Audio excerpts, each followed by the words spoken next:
바이든 대통령이 오늘 미국 시민권자와 결혼한 불법 체류자에게 영주권 취득 등 합법적으로 미국에 체류할 수 있는 구제 조치를 발표했습니다. 전반적인 민주당주와 경합주에서 바이든 대통령의 흑인 유권자 지지율이 하락한 반면 트럼프 전 대통령의 흑인 유권자 지지율은 소폭 상승한 것으로 나타났습니다. 한국 법무장관이 미시민권자 등 재외동포가 한국 복수 국적 신청 시 심사 결정이 나올 때까지 한국에 계속 거주할 필요가 없다고 밝혔습니다. 뉴저지 검찰이 민주당 정치계 거물 브로커 조지 노크로스를 공문서 위조, 정부 지원금 불법 수수 혐의로 기소했습니다. 뉴욕주 예비선거를 일주일 앞두고 있는 가운데 한인들의 선거 참여율이 주 전체에 비해 저조한 수준으로 파악됐습니다. 오는 11월 5일 치러지는 뉴저지주 본선거에 진출할 한인 후보 2명이 추가됐습니다. 지난 13일 퀸즈 플러싱 키스나 파크에서 13세 소녀를 성폭행한 뒤 도주한 용의자가 오늘 새벽 붙잡혔습니다. 오늘 새벽 팝스타 저스틴 팀버레이크가 음주운전 혐의로 뉴욕시경에 체포됐습니다. 뉴욕 주정부와 시 행정부가 마리화나 단속 태스크포스를 출범시키고 불법 대마 판매점 단속에 나서고 있는 가운데 태스크포스 팀이 단속에 있어 큰 진전을 이뤘다고 발표했습니다. 망명 신청자로 몸살을 앓고 있는 뉴욕시가 이번에는 불법 이민자들의 노점상 단속을 강화하고 있습니다.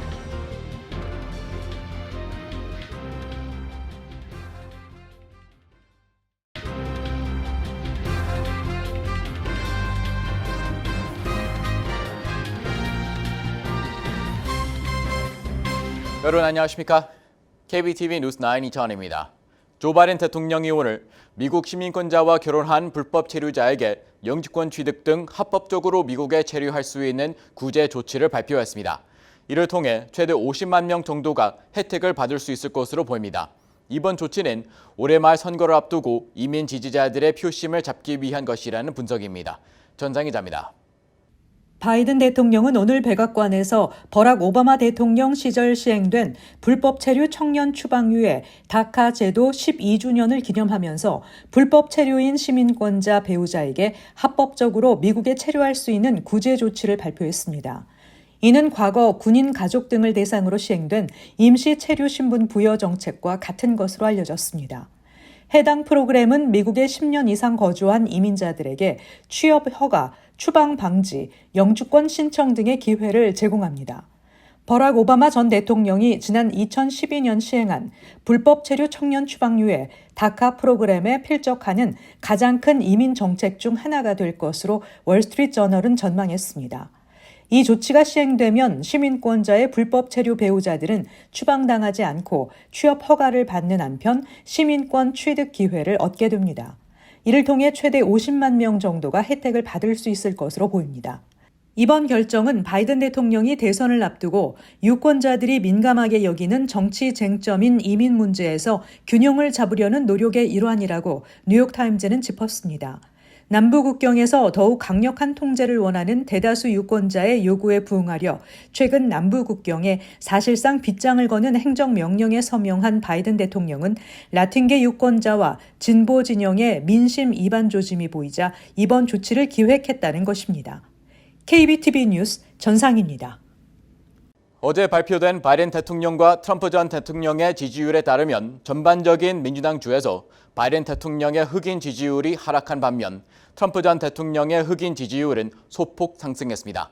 또한 경합주인 펜실베니아와 미시건에서도 바이든의 흑인 유권자 지지율이 하락한 반면 트럼프의 흑인 유권자 지지율은 상승했습니다. 최시우 기자가 전해드립니다. 어제 다가오는 대선의 후보로 예상되는 조 바이든 대통령과 트럼프 전 대통령의 지지율이 공개되었습니다. CNN의 고위 정치 데이터 기자 해리 앤튼에 따르면 전반적인 민주당 주에서 공화당 대선 후보로 예상되는 트럼프의 지지율이 2020년 당시 약 7%였지만 현재 21%로 급상승한 반면 조 바이든 대통령의 지지율은 같은 기간 86%에서 70%로 급락했습니다. 트럼프 전 대통령은 특히 젊은 흑인 유권자들의 지지율이 소폭 오른 것으로 보이며 앤튼은 흑인 유권자들 사이에서 트럼프 전 대통령의 지지율이 어떻게 변하고 있는지에 대해 말문이 막힌다고 표현했습니다.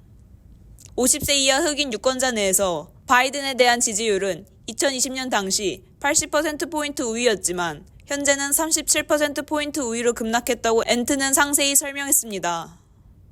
이는 절반 이상 감소한 것으로 이것이 역사적으로 민주당 연합의 큰 부분을 차지해온 50세 이하의 흑인 유권자들이 대거 떠나는 역사적인 순간을 나타낸다고 말했습니다. 한편 북부 경합주인 펜실베니아와 미시간에서 여전히 흑인 유권자 과반수가 조 바이든 대통령을 지지하고 있으나 지지율 자체는 2020년 대선 때보다 낮아진 것으로 조사됐습니다. USA Today에 따르면 바이든 대통령에 대한 흑인 유권자 지지는 2020년 대선 때와 비교했을 때 펜실베니아에서는 20%포인트가 하락해 56.2%를 기록했으며 미시간에서는 22%포인트가량이 하락해 54.5%의 지지율을 보였습니다. 트럼프 전 대통령은 이번 조사에서 펜실베니아에서 10.8%, 미시간에서는 15.2%의 지지율을 기록했습니다. KBTV 뉴스 최슈입니다. 한국 법무장관이 미 시민권자 등 재외 동포가 한국 복수 국적 신청 시 심사 결정이 나올 때까지 한국에 계속 거주하지 않아도 된다고 밝혔습니다. 복수 국적 신청에서 허가가 나기까지는 통상 7개월 정도 소요되는데 이 기간 중 한국에 지속적으로 몰래 하는지가 그동안 논란이 되어왔습니다. 전상 기자입니다. 월드 코리안 신문에 따르면 한국 법무부가 65세 이상 재외동포 등 국적 회복 허가를 신청한 사람은 한국에 계속 거주하지 않더라도 국적 회복 허가를 받고 국적을 취득할 수 있다고 발표했다고 보도했습니다. 다만 국적 회복 신고 때와 심사 결정 때에는 한국 체류가 필요하다는 입장을 밝혔습니다. 앞서 이기철 재외동포청장도 지난 5일 재외동포청 출범 1주년 기념식에서 진행된 동포와의 문답에서 복수 국적 신청자는 신청할 때와 받을 때만 한국에 있으면 된다고 밝힌 바 있습니다. 국적 회복은 과거 한국 국적자가 외국 국적을 취득해 한국 국적을 상실한 경우 법무부의 허가를 받아 다시 한국 국적을 취득하는 절차로 만 65세 이상 등이 가능합니다. 그동안 복수 국적 신청에서 허가가 나기까지는 통상 7개월 정도 소요되는데 이 기간 동안 한국에 계속 거주해야 하는지를 놓고 혼란이 이어져 왔습니다. 한국 정부에 따르면 65세 이상 국적 회복의 경우 반드시 한국에서 신청해야 하기 때문에 한국 입국이 필요하며 이후 법무부의 심사 결정 시 국내 체류 여부를 확인합니다. 그런데 신청 이후 심사 결정 전까지는 반드시 한국에 체류하지 않아도 된다는 것이 법무부의 설명입니다. 예를 들어 미시민권자가 한국에서 국적 회복을 신청한 뒤 미국에 돌아와 머물다 심사 결정이 이루어지기 전에 한국에 오면 복수 국적 취득이 가능하다는 것입니다. 법무부에 따르면 2024년 6월 기준 국적 회복을 신청한 뒤 허가 또는 불허 등 심사 결과를 받기까지 소요되는 기간은 약 7개월 정도입니다. 65세 이상 국적 회복 절차에 대한 자세한 내용은 뉴욕 총영사관 웹사이트 등에서 확인할 수 있습니다. KBTV 뉴스 전상입니다. 뉴저지 검찰이 민주당 정치계 건물 브로커 조지 노크로스를 공문서 위조, 정부 지원금 불법 수수 혐의로 기소했습니다. 유죄 판결 시 최대 20년의 징역형이 예상되는 가운데 그는 되려 빨리 재판을 받고 싶다며 당당한 모습을 보였습니다. 기러민 기자가 전해드립니다. 맷 플랭킨 뉴저지 검찰총장은 어제 기자회견을 열고 뉴저지 정치계 거물급 인사로 꼽히는 조지 노크로스를 불법적인 기업 운영과 공문서 위조, 정부 지원금 불법 수수 등의 혐의로 기소했습니다. 해당 범죄가 모두 유죄 판결을 받는다면 그는 최대 20년의 징역형을 선고받을 것으로 보입니다. 뉴저지 검찰은 노크로스가 12년 이상 장기간에 걸쳐 부정부패 행위를 이어왔다고 폭로했습니다. 노크로스는 그동안 검찰 및 정치 태스크포스 팀의 조사를 받아왔지만 그가 정식으로 기소된 건 이번이 처음입니다. 플래킨 총장은 노크로스가 범죄 기업을 운영해왔으며 그의 부정부패로 인해 다른 사업체들뿐 아니라 개인들이 피해를 봤으며 뉴저지에서 가장 경제적으로 낙후된 지역인 캠덴 지역에 피해를 끼쳤다고 비판했습니다. 또 노크로스가 기업체를 통해 정부 프로그램으로부터 수혜를 받을 수 있도록 서류를 허위로 작성하거나 자금 지원 수혜 자격이 안 되는 자신의 회사를 불법적으로 등록시켜 금전적인 이득을 챙겨간 것으로 보고 있습니다. 플래킨 총장의 기자회견 자리에 노크로스는 초대받지 않았음에도 불구하고 직접 회견장을 찾아 플래킨 총장이 발표하는 강단 바로 앞에 앉는 당돌함을 보였습니다. 그는 검찰의 발표 직후 기자회견장 밖에서 나는 수사당국이 자신들 스스로가 남들보다 신성하다고 생각하고 다른 사람을 비판하는 장면들을 직접 목격하고 있었다고 밝혔습니다. 노크로스는 플래킨 검찰총장을 비판한 뒤 재판이 2주 내로 시작되길 원한다고 말했습니다. 검찰이 공개한 111페이지 분량의 기소장에는 그가 10년이 넘는 기간 동안 부당한 세금 공제 혜택을 수령했으며 캠든 워터프런트 지역의 개발권을 독식했다는 등의 내용이 상세히 담겨 있습니다. 이번에 기소된 조지 노크로스는 뉴저지 캠든 지역에서 활동하는 도널드 노크로스 연방하원의원의 형으로 그간 정치적 커넥션을 이용해 자신의 보험회사 등을 정부 지원 프로그램 수혜 자격이 되는 것처럼 조작하는 등 공문서 위조와 정부 지원금 불법 수수 등의 혐의로 수년 전부터 지적을 받아왔습니다. KBTV 뉴스 길려민입니다. 뉴욕주 예비선거가 일주일 앞으로 다가왔습니다. 예비선거를 위한 조기 투표는 23일까지 이어집니다. 이번 예비선거에서는 연방 상하원의원, 뉴욕주 상하원의원 등 11월 본선거에 나설 정당별 후보를 뽑게 됩니다. 한편 한인들의 선거 참여율은 주 전체에 비해 저조한 것으로 나타났습니다. 전장 기자가 전해드립니다. 시민참여센터가 발표한 뉴욕주 한인 투표 참여 실태 분석 보고서에 따르면 2022년과 2023년 예비선거 당시 주 전체 등록 유권자 투표율이 각각 12.6%와 4%인 것에 비해 한인 투표율은 6.83%와 3.5%로 낮은 수준이었습니다. 본선거 투표율 역시 주 전체는 각각 49%와 22.4%인 반면 한인 투표율은 22%와 12.1%에 그쳤습니다. 한인 밀집 지역인 퀸즈에서도 한인 투표율은 저조했는데 지난해 11월 본선거에서 퀸즈 지역 전체 한인 유권자 17,686명 중 11%인 1,940명만이 투표에 참여했고 2022년 한인 투표율 역시 25.9%에 불과했습니다. 퀸즈 전체 등록 유권자 투표율인 13.1%와 36.3%보다 낮은 수치입니다. 몇 명 안 되는 한인 정치인들의 선거구에도 한인 투표율은 낮은 수준이었습니다. 2022년 본선거 당시 한인 정치인 론킴 뉴욕주 하원의원의 지역구인 40선거구 한인 투표율은 25.5%로 해당 선거구 전체 투표율 33.6%보다 저조했습니다. 연령별로 보면 한인 유권자들은 주 전체와 비교했을 때 젊은 층의 참여율이 높은 것으로 파악됐습니다. 2022년 본선거 뉴욕주 전체 등록 유권자 투표율은 70대가 압도적으로 높았던 반면 한인 투표율은 전 연령대가 선거에 비슷하게 참여한 것으로 나타났습니다. 또 2022년 예비선거에서는 30대 한인의 참여율이 가장 높았습니다. 한편 가장 주목되는 곳은 7선에 도전하는 론킴 뉴욕주 하원의원이 뛰어든 뉴욕주 하원 40선거구 민주당 경선으로 론킴 의원은 중국계 후보인 다오인 후보, 앤디 첸 후보와 경합을 벌이게 됩니다. 또 뉴욕주 하원 25선거구에 도전하는 한인 케네스 백 공화당 보수당 후보 역시 중국계 케네스 추 후보와 대결합니다. 투표소 위치는 뉴욕시 선거관리위원회 웹사이트에서 확인 가능합니다. KBTV 뉴스 전상입니다. 한편 오는 11월 치러지는 뉴저지주 본선거에 진출할 한인 후보 2명이 추가됐습니다. 뉴저지 예비선거에서 치열한 접전을 펼쳐 개표 결과를 끝까지 지켜봐야 했던 스테프니 장 후보와 진유 후보가 각각 승리를 확정해 11월 5일 본선거 진출권을 획득했습니다. 전장 기자가 전해드립니다. 버겐 카운티 클럭 오피스가 업데이트에 발표한 개표 결과에 따르면 팰리세이드 파크 공화당 시의원 예비선거에 나선 현 팰리세이드 파크 시의원인 스테파니 장 후보가 현장 투표와 우편 투표, 조기 투표 등을 합해 총 170표를 획득한 것으로 확인됐습니다. 이로써 1위인 제임스 도노반 후보와 함께 장 후보가 당선권인 2위에 들어 11월 5일 팰리세이드 파크 시의원 본선거에서 공화당 후보로 나서게 됐습니다. 팰리세이드 파크 시의원 민주당 예비선거에서는 신창균 후보와 이상희 후보가 승리해 11월 본선거에 진출합니다.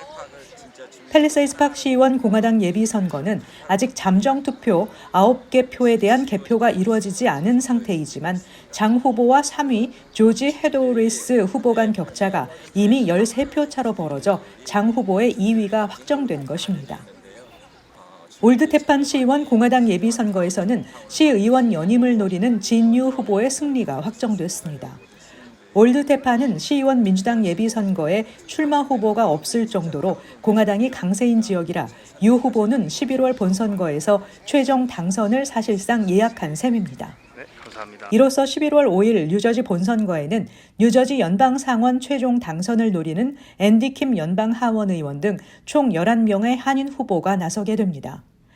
각 타운별 시의원 본선거에 진출한 한인 후보는 팰리세이드 파크 신창균 이상희, 스테파니 장, 클러스터 제니정, 올드태판 진유, 레오니아 조앤 최터렐, 리츠필드 류용기, 잉글로드 클립스 알버트 리, 놀스베일 케네스 조, 파라무스 테일러 이 등입니다.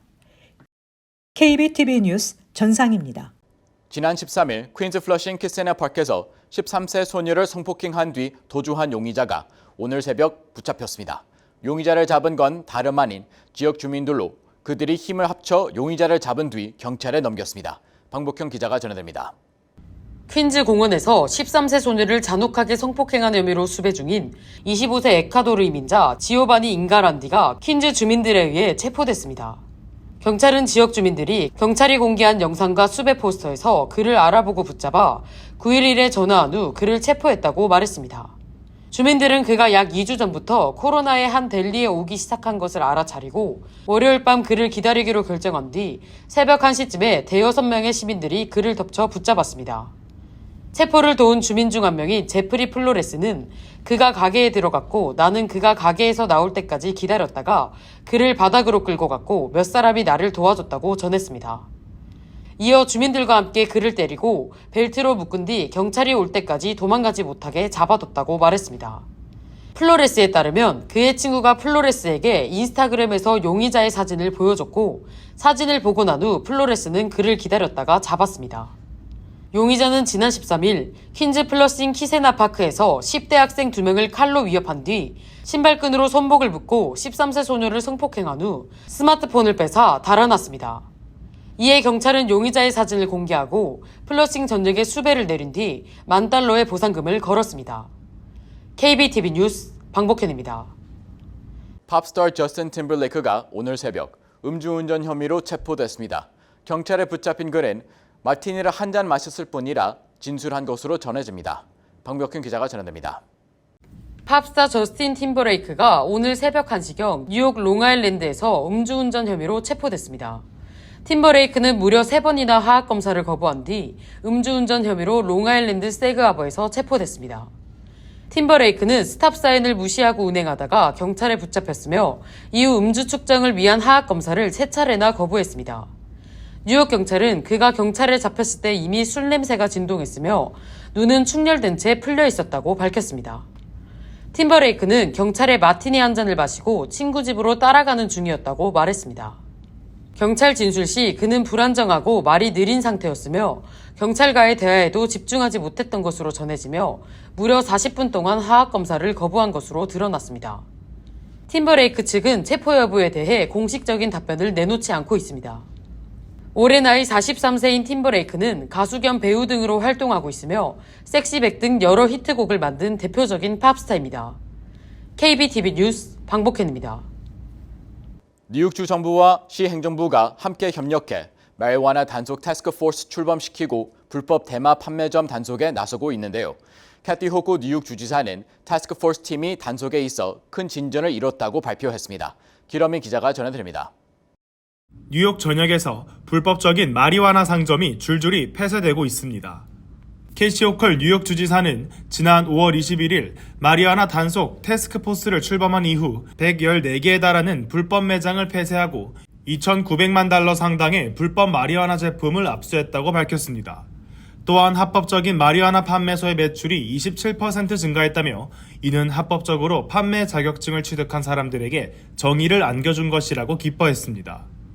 에릭 애덤스 뉴욕시장 역시 뉴욕시 내에서 불법적인 마리화나 제품을 판매하고 유통시키는 것은 건강을 위협할 수 있는 위험한 행동이라며 마리화나 단속 태스크포스 출범 이래 한 달도 채 안 돼 400여 개의 불법 상점이 폐쇄됐으며 1,330만 달러 상당의 불법적인 마리화나 제품을 수거했다고 밝혔습니다. 뉴욕주 대마초 단속 태스크포스는 마리화나 규제 및 단속 강화를 통해 미성년자 대상 판매뿐 아니라 불법 판매, 불법 제품 유통에 대한 단속에 나서고 있습니다.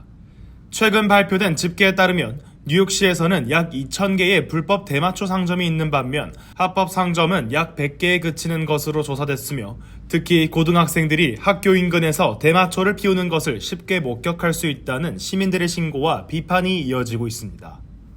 뉴욕 주정부는 불법 상점을 자물쇠로 잠글 수 있는 권한을 단속반에게 부여했으며 불법 대마초 판매점이라는 경고를 받은 상점에 부동산을 임대해준 건물주에게도 최대 5만 달러의 벌금을 부과할 수 있도록 해 불법적인 마리화나 유통을 뿌리 뽑겠다는 방침입니다. KBTV 뉴스 길련민입니다.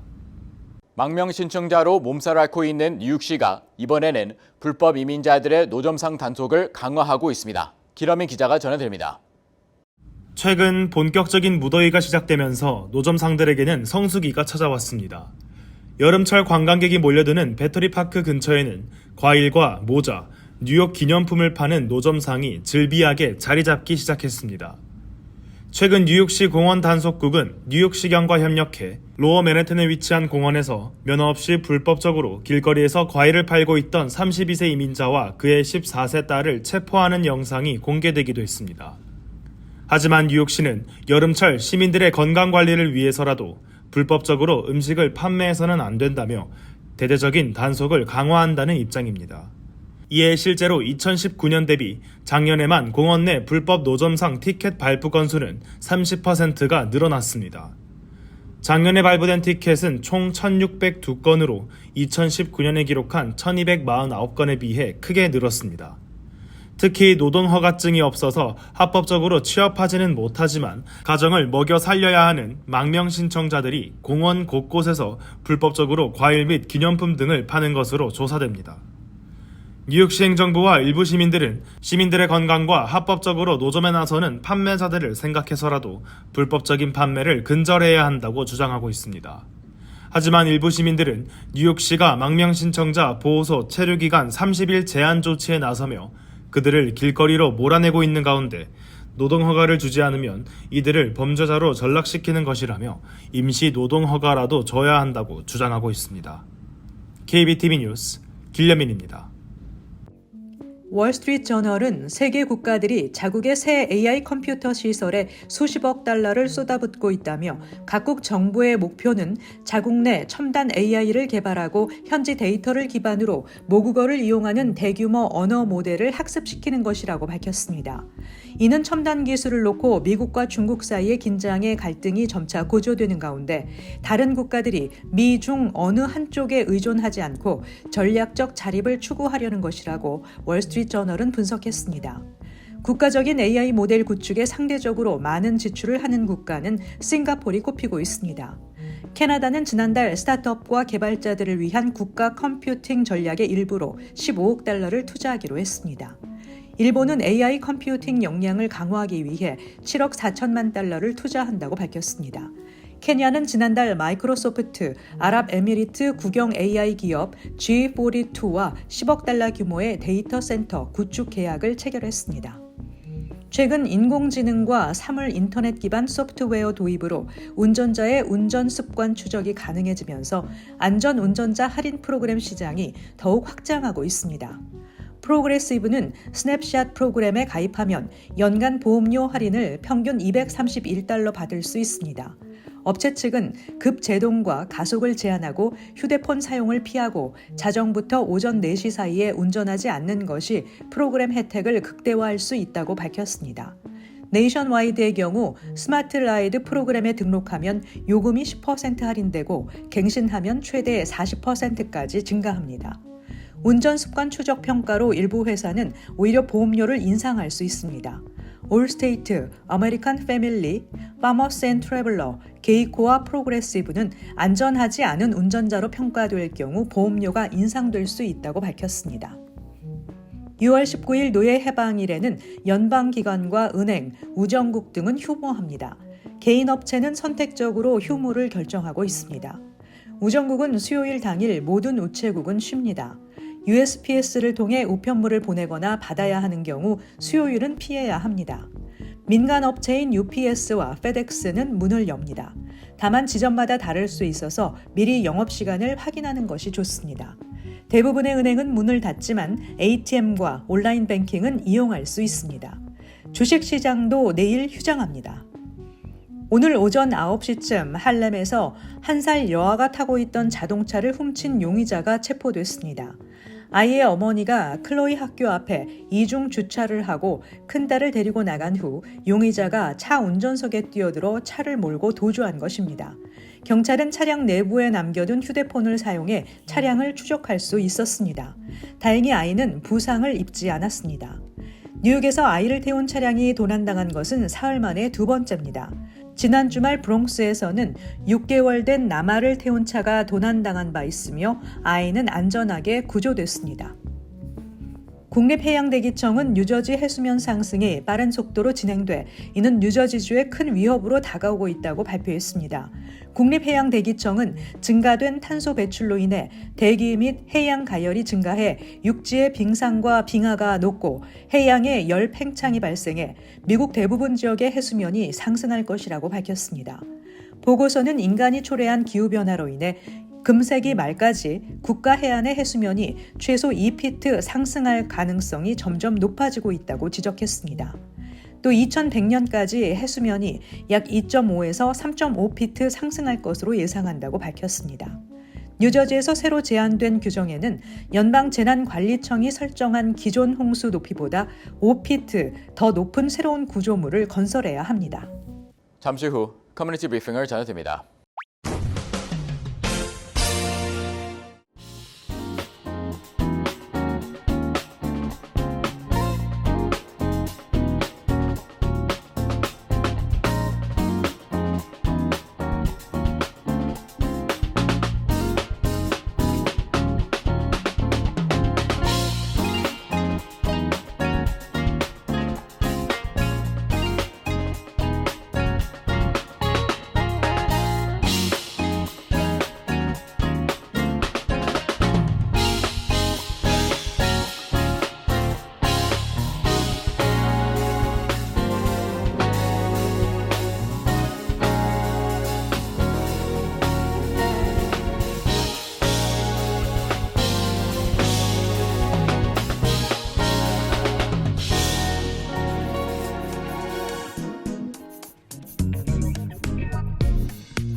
이어서 환율과 증시 전해드립니다.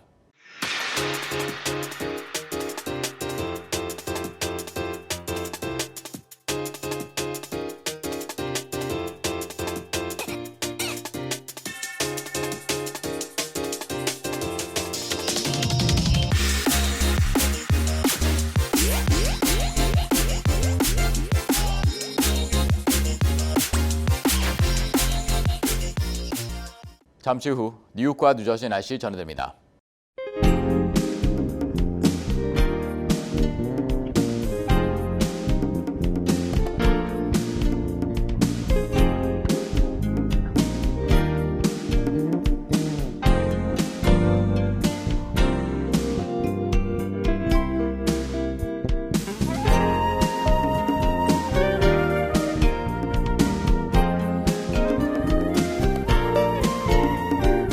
KBTV 뉴스9 마칩니다. 오늘도 시청해주셔서 감사합니다. 편안한 밤 보내시 기 바랍니다.